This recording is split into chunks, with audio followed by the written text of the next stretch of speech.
Hi there, it's Geoff here with another video on our series on poverty. This time we're going to take a look at a really interesting aspect of poverty, and that is data poverty. So this is the inability of people to afford enough mobile or broadband data to meet their essential daily needs, and it's a component of the wider issue in economics known as the digital divide. And it can often exclude people from fully participating in society and, crucially, accessing essential services, most of which now, of course, are delivered online. And the digital divide was highlighted and intensified during the pandemic.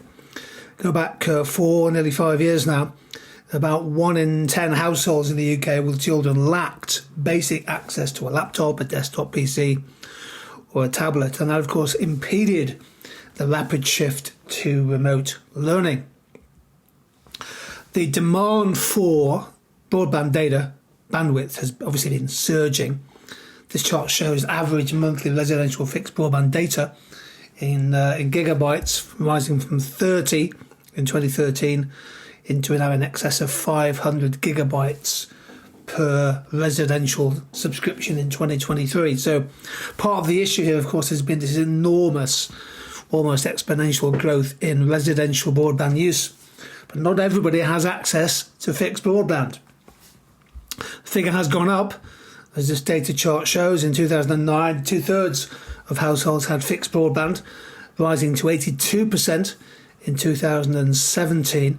But then a little bit of a dip, and in fact, in recent times, although it climbed back up to 87% in the second year of the pandemic, the figure is still below 90%. In other words, about 1 household in 7 does not have fixed broadband, and that's part of the issue of data poverty.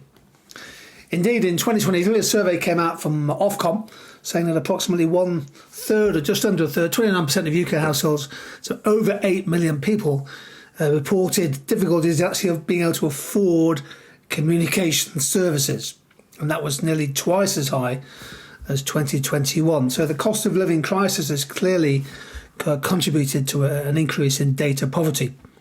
Younger adults, 42%, households with children, 38%, people on welfare, 40%, and individuals with disabilities or limiting conditions, 42%. So data poverty clearly affects many millions of people, but certain groups in particular, including refugees, including individuals with long-term illness, survivors of domestic violence, and those with experience in care and benefit claimants. People often in those disadvantaged groups and communities just simply cannot afford or have access to the fast, super fast broadband that millions of us take for granted. That's data poverty. So fundamentally, what are the causes? Well, affordability. Clearly, the cost of living crisis in recent years has made it much harder for people to afford internet and mobile data. People having to make very important choices. For example, in 2022, inflation was 11% and broadband went up by 11%.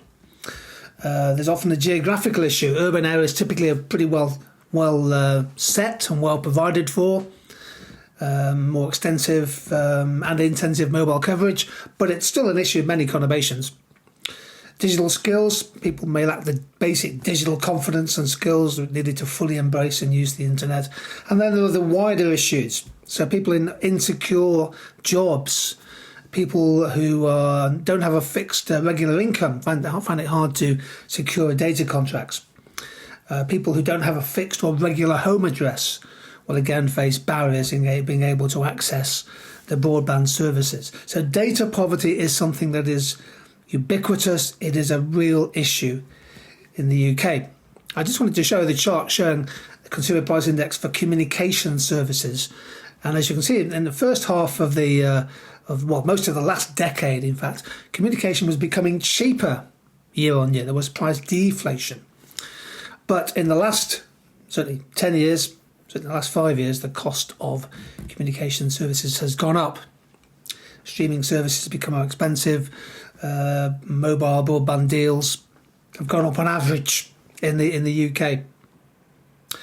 They've gone up by 35% since 2015. Let me just add on there the overall consumer price index, so you get a feel for the fact that communication costs have gone up at least in line with the CPI over the period. And spending on communication does vary by income group. So what we take here, we take disposable income after direct tax and benefits.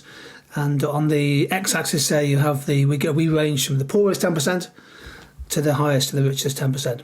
And you can see that the lowest 10% have a fairly, 4.1% of the disposable income goes on communication. Many of those people simply won't be able to afford communication services.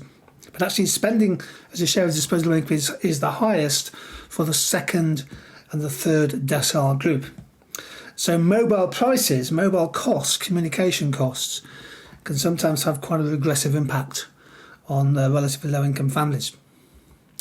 Here's the market share. It's an oligopoly. This is the market share of telecoms in the UK all the way from 2007, the year when the iPhone was launched, through to 2023. That's the latest data I have for this chart. EE and BT, of course, merged in 2015. So you essentially have an oligopoly there, the big five companies. Now, social tariffs. So what I've tried to argue in this video is that data poverty is an issue. Can social tariffs, which effectively is a form of price discrimination, can they make a difference? What's the social tariff? Well, it's basically a lower priced package. Perhaps slower broadband, who knows, but basic services which aim to support access to essential goods for those vulnerable households. So a social tariff would provide a lower cost monthly tariff for broadband and mobile data plans would be lower. So some providers, you can go onto the internet to get the examples, but you can get a broadband plan for as low as £10 to £20 per month, compared to the average somewhere between 30 and 40. And so often the criteria for this is whether you're receiving welfare benefits such as universal credit or pension credit. So the idea is you try and target the help in social tariffs to those in greatest need. It's a form of price discrimination, although the basic service might not be as fast and ubiquitous and reliable as the premium services, but essentially it's a form of price discrimination. And it's not just telecoms. So we're seeing it happening in the water industry.